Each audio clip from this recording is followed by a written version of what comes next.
कर्नाटका भीमसेना के राज्य सचिव विष्णुवर्धन वल्लादुड्डी के नेतृत्व में एक प्रेस कॉन्फ्रेंस बुलाई गई। प्रेस कॉन्फ्रेंस को संबोधित करते हुए विष्णुवर्धन वल्लादुड्डी ने चेतावनी दी है कि कोलार ग्राम पंचायत में डिजिटल काम वितरण में भ्रष्टाचार करने वाले पीडीओ का तबादला नहीं किया गया तो 12 अगस्त को पीडीओ को भ्रष्टाचार में सहयोग करने वाले सीईओ के विरोध में पंचायत राज मंत्री प्रियांक खरगे का पुतला दहन किया जाएगा। इस अवसर पर रवि भूसंडे, राहुल डांगे, अमृता मुथंगीकर, दिगंबर पुंगे, विशाल कारंजी, श्रीनिवास पुजारी, सोनू राव और अन्य उपस्थित रहे।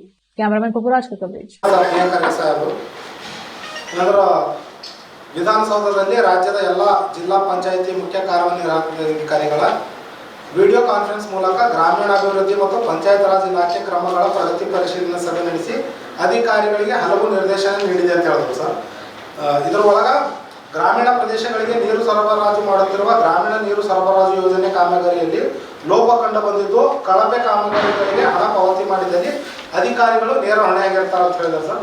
ಈ ಸ್ವತ್ತು ಸಂಬಂಧಿಸಿದಲ್ಲಿ ಡಿಜಿಟಲ್ ಖಾತಾ ಹೆಚ್ಚಿನ ಪ್ರಕರಣ ದೂರುಗಳು ಬರುತ್ತಿದ್ದು ಮುಖ್ಯ ಕಾರ್ಯನಿರ್ವಹಣಾಧಿಕಾರಿಗಳು ಕಟ್ಟುನಿಟ್ಟಾಗಿ ಕ್ರಮ ವಹಿಸಿ ಜನಸಾಮಾನ್ಯರಿಗೆ ಈ ಸ್ವತ್ತು ಪ್ರಮಾಣಗಳನ್ನು ಸುಲಭವಾಗಿ ಸಿಗುವಂತಹ ವಾತಾವರಣ ಸೃಷ್ಟಿಸಬೇಕು. ತಪ್ಪಿದಲ್ಲಿ ಮುಖ್ಯ ಕಾರ್ಯನಿರ್ವಹಣಾಧಿಕಾರಿಗಳ ವಿರುದ್ಧ ಕ್ರಮ ಕೈಗೊಳ್ಳಲಾಗುವುದು. ಗ್ರಾಮಗಳ ಸಬಲೀಕರಣ ನಮ್ಮ ಸರ್ಕಾರದ ಆದ್ಯತೆ ಅಂತ ಹೇಳಿ ಪೋಸ್ಟ್ ಮಾಡಿದ್ದಾರೆ ಸರ್. ಈಗ ಎಷ್ಟು ಅವರ ನಿಷ್ಠೆಯಿಂದ ಮಾಡ್ಲತ್ತಾರ ಅಂತಂದ್ರೆ ಕಾದು ನೋಡ್ತೀವಿ ಒಂದು ವಾರ, ಅದಾದ್ಮೇಲೆ ಏನು ಮಾಡಬೇಕು ಮಾಡ್ತೀವಿ ಸರ್. ಮತ್ತು ಇವತ್ತು ಬಂದಿರತಕ್ಕಂಥ ಎಲ್ಲ ಪತ್ರಿಕಾ ಮಾಧ್ಯಮದವರಿಗೂ ನನ್ನ ವತಿಯಿಂದ ಹಾಗೂ ನನ್ನ ಸಹಪಾಠಿಗಳ ವತಿಯಿಂದ ತುಂಬ ಧನ್ಯವಾದಗಳು. ತಂದೆ ಸರ್ದಾರ್ ಸರ್ ಮಾತಾಡೋದು ನಮ್ಮೊಂದು ಅತ್ಯಾಚಾರ ನಮ್ಮಲ್ಲಿ ಭಾಳ ಆಗಿದೆ. ಅದಕ್ಕೆ ಪಿ ಡಿ ಅವರ ಸಪೋರ್ಟ್ಲಿಂದ ಅದು ಆಗ್ತಾಯಿದೆ.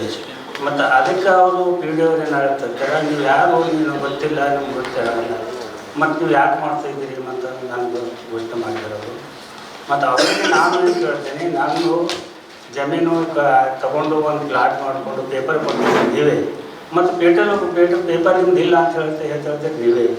ಇದಕ್ಕೆ ಪ್ರಶ್ನೆ ಏನು ಅಂತ ನಾನು ಮಾತಾಡೋದು ಅವ್ರು ಹೇಳ್ತಾರೆ, ಇಲ್ಲ ಅವ್ರದ್ದೆಲ್ಲ ಆಗ್ಯದಪ್ಪ, ಎಲ್ಲ ಮುಗ್ದದ, ಅವ್ರೆಲ್ಲ ಮುಗ್ದ ಅಂತಾರೆ. ಅವ್ರಿಗೆ ಎಷ್ಟದ 12 ಗುಂಟೆ ಜಮೀನು ಅವ್ರಿಗೆ ಕೊಟ್ಟು ನಮಗೆ 1 ಗುಂಟೆ ಜಮೀನು ಕೊಟ್ಟು ನಮ್ಗೆ 6 ವರ್ಷ ಆಯಿತು ನಮ್ಗೆ ಕಾಡಿಸ್ತಾ ಇದ್ದಾರೆ ಅವರು. ಅವ್ರಿಗೆ ಹೇಳಿ ಮತ್ತು ಜಿಲ್ಲಾ ತಾಲೂಕಾ ಪಂಚಾಯತ್ ಅವ್ರಿಗೂ ಹೋಗಿ ನಾವು ಭೇಟಿಯಾದ, ಮತ್ತು ಜಿಲ್ಲಾ ಪಂಚಾಯತ್ನೂ ಭೇಟಿಯಾದ, ಮತ್ತು ಡಿ ಸಿ ಅವ್ರಿಗೂ ಭೇಟಿಯಾದ. ಎಲ್ಲ ಪೇಪರ್ ನನ್ನ ಅಂತಲ್ಲಿ ಆಲ್ರೆಡಿ ಇದೆ ಇಲ್ಲಿ. ಮತ್ತು ಅವ್ರೇನಂತಾರೆ, ಮತ್ತು ಅವ್ರಿಗೆ ನಂದಲ್ಲಿ ಅನಿಸಿ ಮತ್ತು ಅವ್ರಿಗೆ ಏನದಂದ್ರೆ ಅವ್ರ ಮಕ್ಕಳಿಗೆ ಮೊಮ್ಮಕ್ಕಳಿಗೆ ಏನೋ ಒಂದು ಗುಲಾಟಿ ಮಾಡಿಕೊಂಡು ಅವರು ಮತ್ತು ಹಕ್ಕುಪತ್ರಿಕೆ ಕೊಟ್ಟು